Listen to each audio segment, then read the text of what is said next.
Joel Sherman back with three things. The first two today are going to be intertwined. Number one, let's talk about the Mets rotation. I was at the game. They played on Thursday. Jonah Tong, much better in his 5 innings, 1 run, unearned. The Padres are not a good fastball hitting team, and he was really aggressive with his fastball, especially at the top of the zone, 94 to 95. He had 8 strikeouts, came on the finishing pitch was a fastball in the mid 90s. Good following of a scouting report by a young starter. It led me in the post, nypost.com, if you'd like to read it, to write a column. With 9 games left in the season now, the Mets don't actually know what their pitching staff looks like for the rest of the season, and more likely now the postseason, especially that first round wild card. I think they want to open the postseason, all things, if they don't need those last 3 games against Miami and can line up for that Tuesday of the wild card.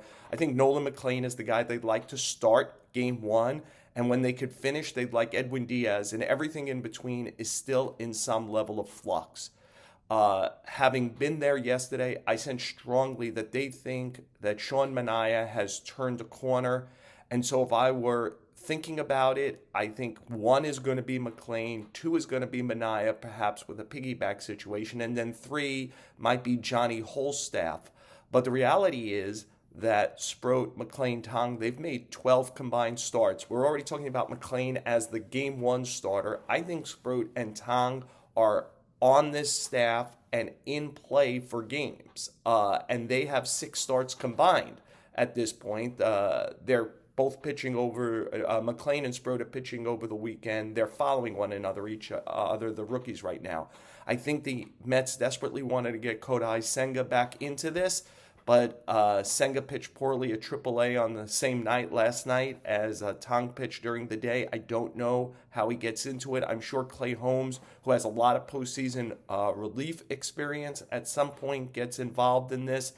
But I think it is McLean, probably Manaea, and then to be determined, and there is an audition going on right now. As far as the bullpen, I did find it interesting. The Mets took out Tong after, this is number 2, Tong after 5 innings, and then they went Rogers, Raley, Gregory Soto, and Edwin Diaz, and I think that's their postseason 4. Maybe not in that order. I think Rogers will be very much the guy who goes after righties, Soto and Raley obviously after lefties, and Diaz available for 3 to 6 outs.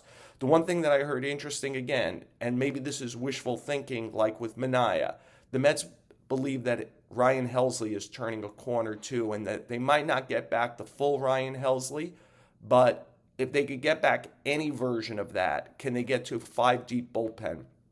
I know this doesn't help people who love predictions, but I think one team is going to get a very hot period of like 10 pitchers going well for 3 weeks, and that team's going to win the World Series. And I think the Mets are in a similar boat to a lot of teams right now. The Yankees have Max Fried and Carlos Rodon. Who's their number 3 starter? They know David Bednar is closing. Who's getting the ball to him?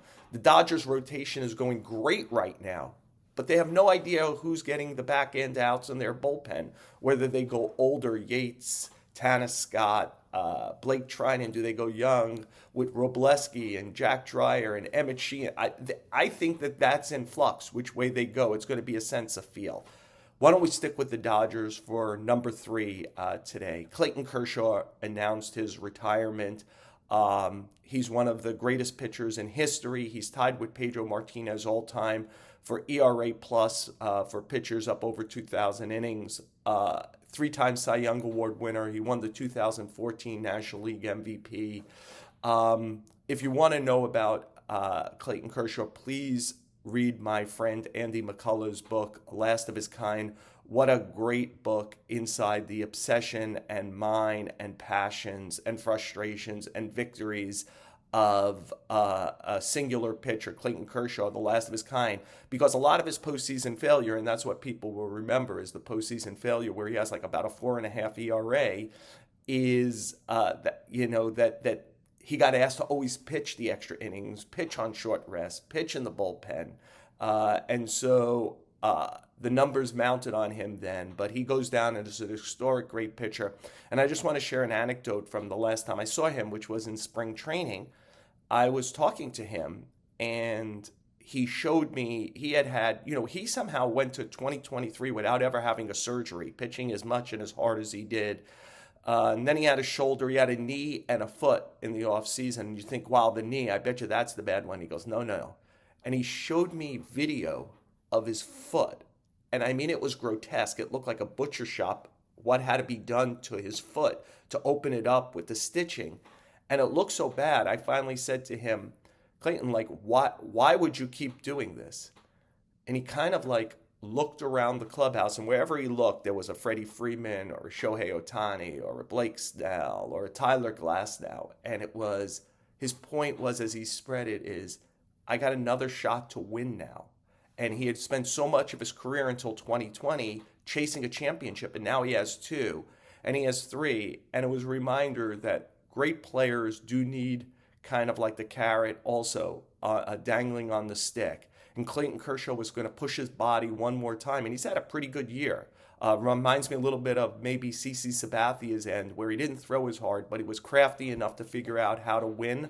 And on Friday night at Dodger Stadium, Clayton Kershaw is going to make at least his last regular season appearance ever at a place he's owned for the last 2 decades.